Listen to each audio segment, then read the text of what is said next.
This episode has been brought to you in part by the Azrieli Music Prizes, celebrating 10 years of promoting excellence in music composition. Come experience the musical imaginations of AMP's 4 extraordinary 2024 laureates. The Orchestre Symphonique de Montréal Chorus and Maestro Andrew McGill give the world premiere of their prize-winning works for the AMP Gala concert on October 28th at Maison Symphonique in Montreal. Learn more at azrielifoundation.org/AMP.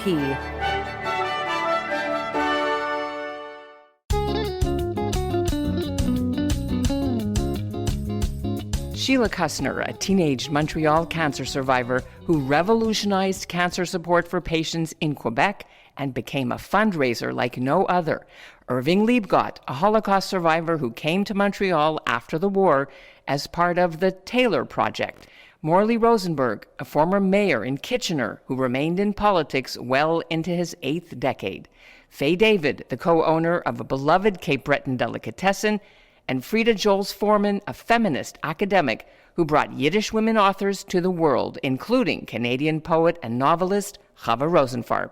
Hello, I'm Ellin Bessner, and it's time once again for Honourable Mention on the CJN Daily, where we pay tribute to some of the Honourable Mention and women, high-profile Jewish Canadians who have passed away recently.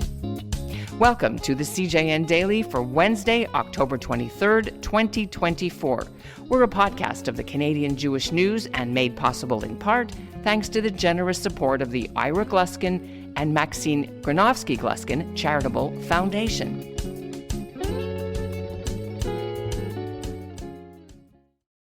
In Berlin, rumors are spreading. Holocaust victims, their bodies are just dug up. It's a shunda. But the truth is even more unnerving. Was your family in the Shoah? Dude looks like he was in the Shoah.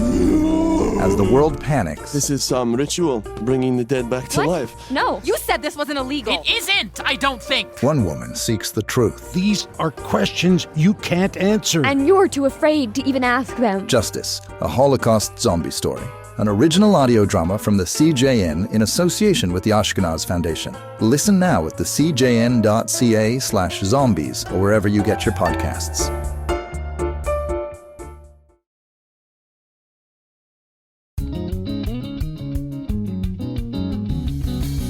Well, Jews around the world have been observing Yizkor during the high holidays, and once again it's coming up this week at the end of Sukkot. And we thought the timing was right to catch up with the CJN's new obituary writer, Heather Ringel, to share the stories of 5 worthy Canadians who've made their mark on the Jewish community, in healthcare, in Holocaust education, in politics, in Jewish literature, and in a Jewish delicatessen in Sydney, Nova Scotia. Following the retirement of our CJM journalist emeritus Ron Silleg, who accompanied me during the first dozen Honourable Mention podcast episodes, please join me in welcoming the new co-host for Honourable Mention, Heather Ringel. It's good to have you on Honourable Mention, your debut. Thank you. I'm very excited to be here. Well, we're really, really pleased to introduce you to our listeners, but our readers have certainly enjoyed and treasured the stories that you've written over the past few months about leaders of our community who have passed away. We're going to get into some of those main leaders who we've lost over the summer and spring in a moment, but what is it about obituary writing that made you fall into this passion, this niche of journalism? Well, I've been writing for quite a while. I grew up in Toronto, and I just feel that it's actually an honor, and it is so interesting to hear about people's lives and the things they've accomplished. I find it very inspiring, and that's why I really love it. It's a different kind of writing than, breaking news, police chases, ambulances, what have you, politics. What is it that is harder to do when you're writing an obituary than just doing a straight news story, in your experience? I think there has to be a little bit of sensitivity, and also especially in our community, because the timeline is a little different. You have people sitting Shiva, and you need to be able to bring out the interesting stories, but also not to overlook any warts, but to be able to ask about everything in a nice way. So let's focus now on the honorable mention and women, and I guess we'll focus on women first, because when Montreal legend Sheila Kussner passed away, I know from personal experience growing up in Montreal, there was no one like Sheila Kussner when it came to fundraising and when it came to remembering people's joys, people's challenges, and sending notes, sending gifts. She was incredibly unique. So Sheila Kussner was in 91 when she died, August 6th. She was an amputee. She got cancer when she was 14, and she did not want to have her leg amputated. At that time, such a terrible thing, but she overcame it, and she ended up starting Hope and Cope, which was a blueprint for cancer support centers around the world at a time when it still was a bit of a death sentence to be diagnosed with cancer in the early 80s. She was actually prompted to found the organization because her husband became ill, not although she had also obviously gone through her own life experience with this amputation. And what was Hope and Cope, and what does it still do today? Hope and Cope has a peer support approach to cancer care. So they match people up with other people who've gone through a cancer experience for help. They do everything from the small things, like if people lose their hair, how to deal with chemotherapy, just the how-tos, the basics. They bring stuff to your house, meal trains, things like that. Exactly. It's really from start to finish, it covers everything. She was an unbelievable fundraiser. If she would say that if she met someone who was philanthropic, but their interests didn't exactly align with Hope and Cope, she would point them to another charity and would manage often to get a significant donation from them. And she really would approach anyone. She had a magnetic, sparkly personality, blonde and vivacious. And I remember that she was always heavily, beautifully made up. She would wear these vibrant pantsuits, different colors, because she had the prosthetic leg, as you said. And people should remember that, I mean, she was 14 or something, when you were a teenager, when she had her leg amputated. And you would never know from watching her walk. And she ended up getting married, which she never thought she would. People never thought she would. And she had children and a wonderful life. But at that time, when this happened to her, I mean, as you said, people never thought that she would be able to overcome her disability. And she not only overcame it, but she was an inspiration. And the other thing that I thought was interesting is that Sheila lived in the same bungalow for 60 years that she and her husband bought when they got married. She was very committed to Hope and Cope. She was committed to her philanthropic work. And how much money had she raised over her life? Do we know? They estimate that she raised about $120 million. Along with that, she raised $30 million to establish a Department of Oncology at the Faculty of Medicine at McGill. She helped secure funding for Jewish General Hospital's palliative care unit and other oncology-based programs. So Sheila Kussner had a method of fundraising. Yes, she would invite someone to lunch or to dinner. She would pick them up, take them to her favorite places in Montreal. I know there was a Greek restaurant that it was a real regular place for her to take them. Wine and dine, and she knew the maitre d'. She was very big with giving gifts, giving notes, sending flowers, sending cookies, sending constantly. Just her personality was like that. And I was told that she one year wanted to give the bestsellers out to her friends. So she had bought bestsellers. It gave like books. Yeah, she looked through the list of fiction books, picked the number one book, sent it out. Well, it was 50 Shades of Grey. I read that book. I thought it was okay. I believe she sent a follow-up note saying, I hope you enjoyed it and maybe had some fun with it. That's a great story. For our listeners who don't remember or don't know, that was a very erotic book with lots of sadomasochism, and made into a movie with Dakota Johnson, and I can't remember who the actor was. Yes. Even the politicians loved her. Right. We knew that she was very good friends with Pierre Trudeau and with Justin Trudeau. And he sent us a note saying that she was a very dear friend to him and his father. And he said she was a friend to many thousands of people who will miss her deeply. She obviously was that close a friend that he felt it was important, which was nice. Right. He won't talk to us for political other things. I've asked him for 8 months. And the one thing that I also wanted to add was that I know she was very well known for helping people, even to the end, people who had cancer. She would get in touch with Hope and Cope, and it didn't matter who you were. If she found out someone was waiting for an appointment, she could expedite it. She would phone doctors around the city and say, this patient is waiting to see you. It wasn't necessarily some fancy person who she'd wined and dined. It could be anybody. And she would get appointments, get results for people who were waiting for them. And she would get very frustrated with people having to wait for things. And she knew how to get things done. So for anyone. We have something, I guess I'll tell our listeners. My mom reminded me after Sheila died, we have some crystal stemware that was dropped off at our home. Just like that, there was some milestone in our family. I can't remember what it was, and she still has them. My mom still has them. Or maybe she says I have them, but I don't remember. But I think I know which ones they are. So, I mean, it's nice. If those are the ones, we'll raise a glass to Sheila. I went down to see her at the hospital, and we spoke. And then we met again at my home. And after 3 sessions over coffee, she began to feel, if I could do it, why can't she do it? And she turned it around. She turned around completely. She's unbelievable. She got married. She had a new boyfriend. She has children, and she has a life, a new life. You know what that does? What that makes me feel, that I was able to do something like that to turn a life around. The doctor couldn't do it, and I don't blame him. He wasn't an amputee. But when you're an amputee and you've lived through that, and you know all the good and the bad and how upsetting it could be, and you talk about your story. Breast cancer, if you have breast cancer, if you have a brain tumor, even MS, multiple sclerosis, when you have somebody who's gone through it, who's doing quite well with it, and is able to manage it, that's called repairing the world. And speaking of Montreal, people who've passed away, honorable mention, turning from post-war babies to people who were Holocaust survivors, Irving Liebgott was one of the most famous, a very particular subset of Jewish people who were allowed into Canada after the war, when the gates finally squeaked open a little bit to allow Jewish refugees in. Irving Liebgott was one of the Tailor Project men.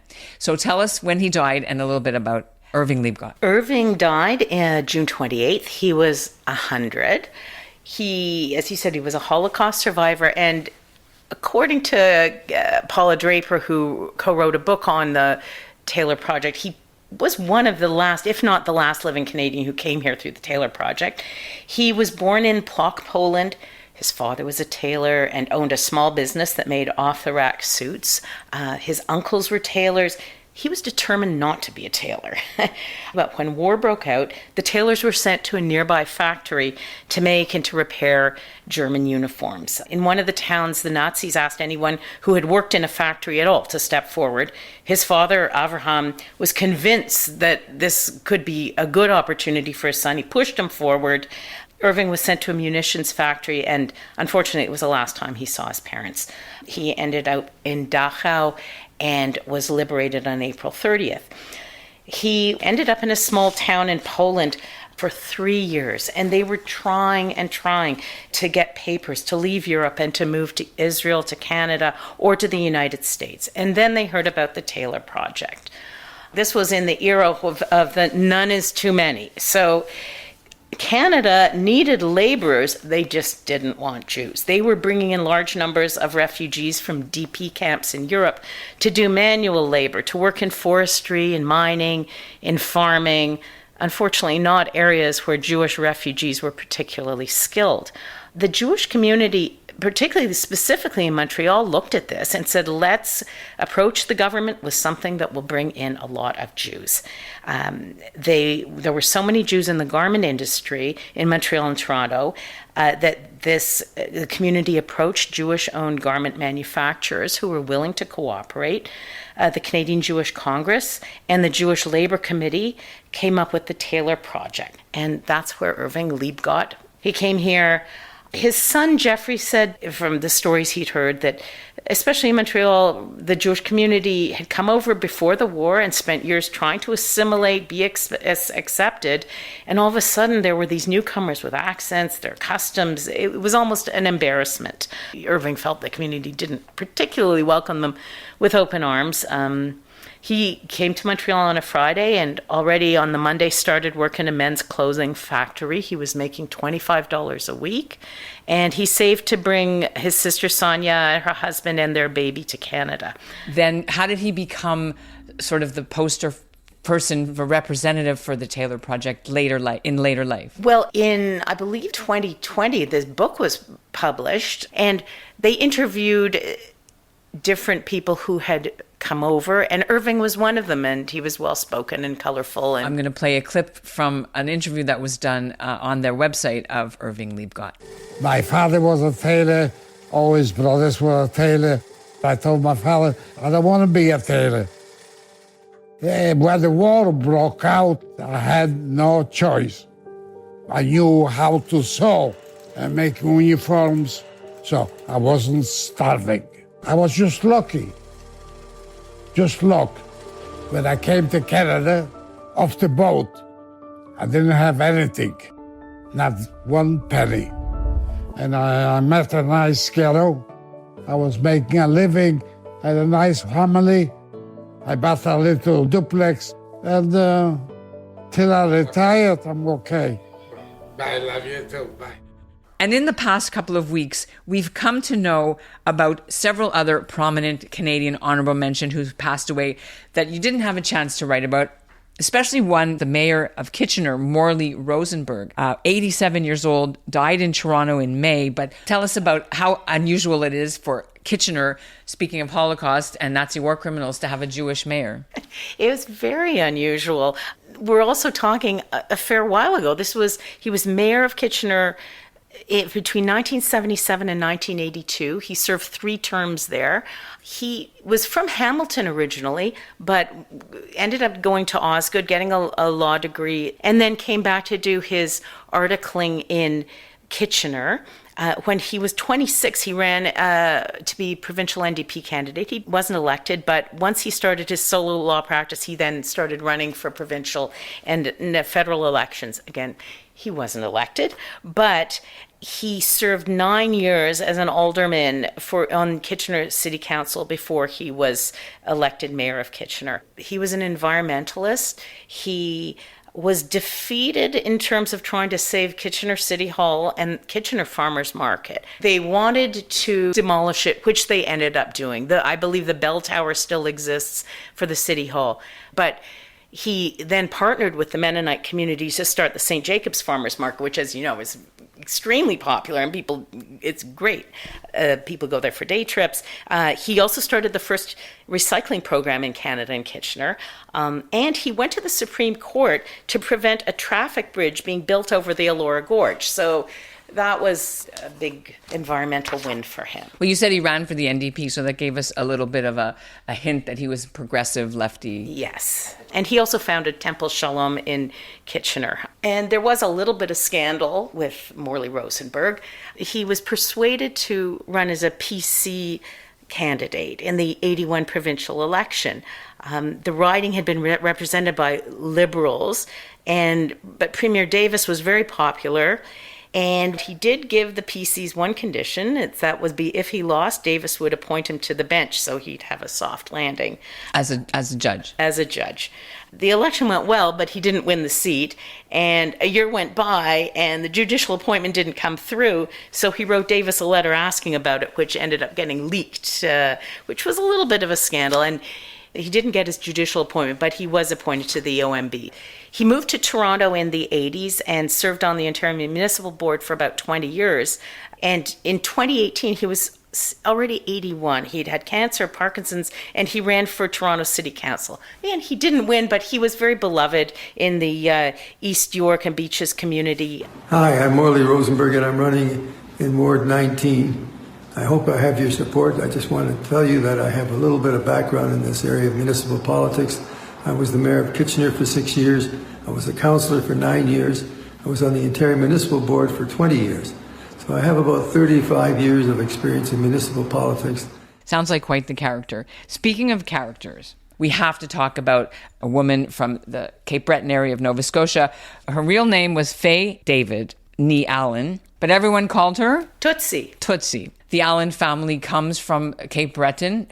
They have prominent nieces and nephews and in Jewish philanthropic organizations all across the country. And I've met her. I have had dinner with her in the home of her niece, Shayna Strong, in, I think it was Glace Bay, actually, And there's a whole thing between where you're from. Are you from Glace Bay? Are you from New Waterford? Are you from actually Sydney? And there was like, depending on where you were, there was a whole like pecking order, right? What do you know about that? That's exactly. If you were from New Waterford, it was a little bit, if you came from Sydney, you looked a little differently at the people from New Waterford. So. And we need to tell our listeners why people in Cape Breton, Jews and non-Jews, would have known the name of the Davids, Faye or Tootsie and her husband Ike. They were almost celebrity status because they owned the Jewish deli in Sydney, Ike's, after her husband, Isaac. They brought in kosher for Passover food every year. They had a corner store in front, a deli in the back. You would go there for a smoked meat sandwich, hang out. It was an institution. On the main drag of Sydney. Where most of the stores at one time, I'm well aware, were Jewish-owned stores in its heyday. Clothing stores, department stores, these kinds of things. Theirs was one of them. I spoke to her nephew, and when they would go to visit her and take her out for dinner, it really was like a celebrity. She knew everyone. They would come to her table. When she moved into a senior's residence after her husband died, she already knew everyone who lived there before she moved in. So she was an institution. I always knew our mom was a strong woman. She was my superhero. I just never said that. Mom grew up in New Waterford with her older siblings, Louie and Nettie. If anyone ever said a bad word about New Waterford, believe me, she was quick to snap back. As many of you may know, we used to live above our store on Charlotte Street, Ike's, and right across the street, saw Marty earlier, was Marty's bar, Smooth Herman's, which was the biggest bar in the city. One time, there was a group of people, they were swearing and fighting right below my parents' bedroom, which faced Charlotte Street, around 2 a.m. The noise woke my dad up, who was long asleep, but at 2 a.m. my mom was just getting rolling on her phone call, so she was wide awake. My father told her there was a fight in front of our store, and he was certain it was a bunch of hooligans from New Waterford. My mother got very mad at him because she was a staunch defender of New Waterford and said, Ike, just because they're drinking and swearing and fighting doesn't mean they're from New Waterford. The next thing my parents heard from the group below was, I can't swear here on this sacred day, my mom's never heard me say the F word, but what they heard was, let's get the F out of here and grab an effing cab back to New Waterford. And that's a true story. I guess my dad was right. My mom just didn't say a word, went back and started making her phone calls to all her friends. To close, we're going to move from the Yiddishkeit on the plate to sharing Yiddish on the page. So our last honorable mention is from the academic world, not the culinary world, Frieda Johles Forman. She died at the age of 87, died in June. Tell us about her. Absolutely. She was born in Vienna in 1937. Her family left almost immediately after that. And her early memories had to do with Yiddish being spoken in Switzerland. They were in a refugee camp. And although French was the language that a lot of people spoke, Yiddish was really the language that stuck with her. After the war, her family went to Boston.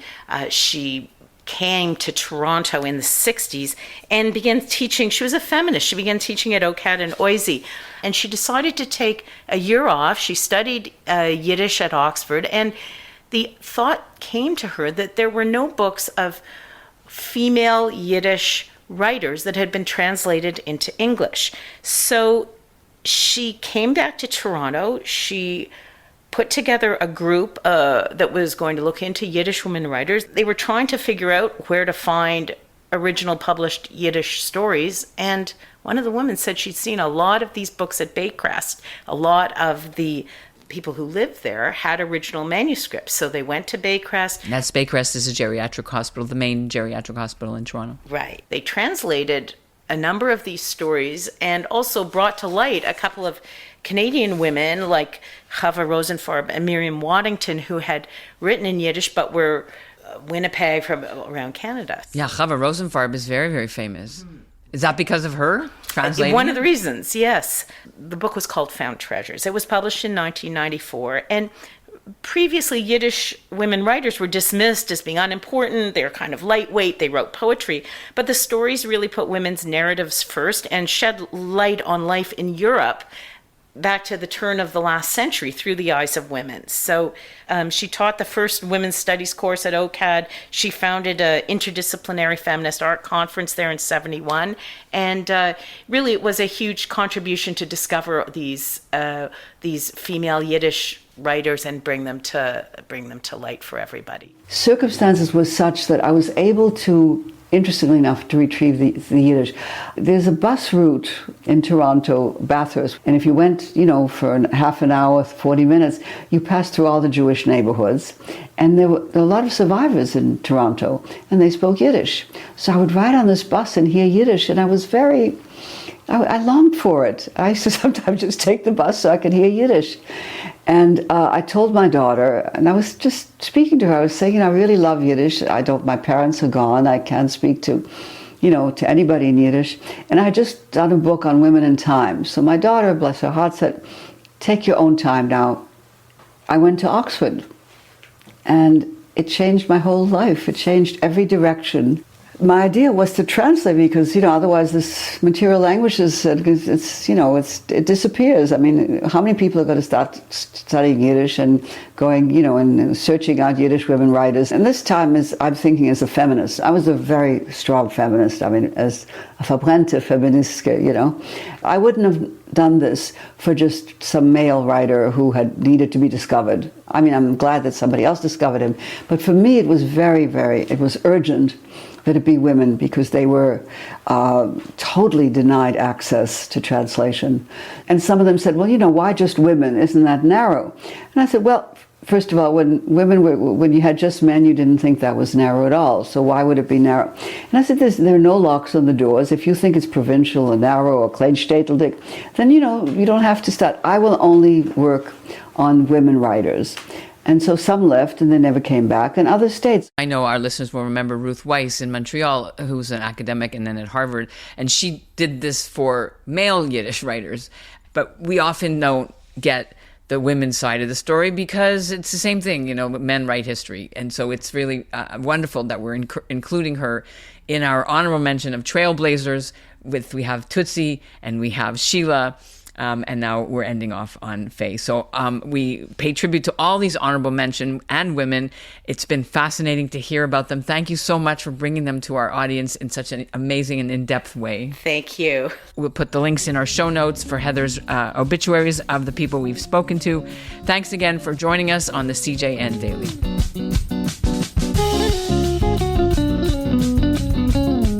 The CJN Daily is produced by Zachary Judah Kaufman. Our executive producer is Michael Freeman, and our music is by Dov Beck-Levine. And the Daily is made possible in part thanks to the generous support of the Ira Gluskin and Maxine Granovsky-Gluskin Charitable Foundation. I'll be traveling for the next week or so, but we're still working to bring you what Jewish Canada sounds like, so don't miss our U.S. election preview and my interview with Canadian pollster Stephen Pincus of Main Street Research, who will explain why the data shows the next U.S. presidential election is still too close to call. Thanks for listening.